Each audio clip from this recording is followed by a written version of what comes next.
અમુક વસ્તુ હું બોલું અને થોડું વધારે થઈ જાય ને તો સાચવી લેજો તમે લોકો. કેમ કે તમને તો મારી આદતની ખબર જ છે. પણ સાહેબ ગઈ વખતે જે એમ સોસાયટીથી હાઈવે કાઢ્યો તો એવું ના કરતા આ વખતે હો. કેમ કે આ પબ્લિક તો જોવો અહીંયા. હા હો, ગઈ વખતે સર મેં એક ગોળી ખાઈ લીધી હતી, પણ આ વખતે વચ્ચે નહીં આવું. મારે ભાઈ રસો રસો ને આપે લીલાનો બેઠ્યો.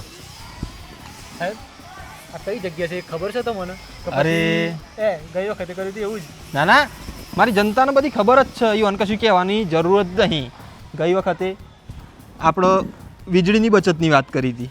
હા તે તો જોઈ જ રસ્તામાં ગણના કરવું પર છાપરનો હતો. અરે એ તો ડાયરેક્ટ સૂર્યપ્રકાશનો ઉપયોગ કરે છે.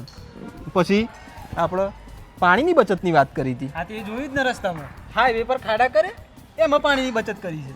એમ તો સરે રોજ ઘર આપવા કીધું હતું. આ તે આપું જ છું ને, હજુ કેટલી આપું. પણ આ જનતા માટે આટલું કરું છું તો એ ગઈ વખતે જોયું હતું ને, આ લોકોએ એક ચપ્પલ ગિફ્ટમાં આલીશ મને.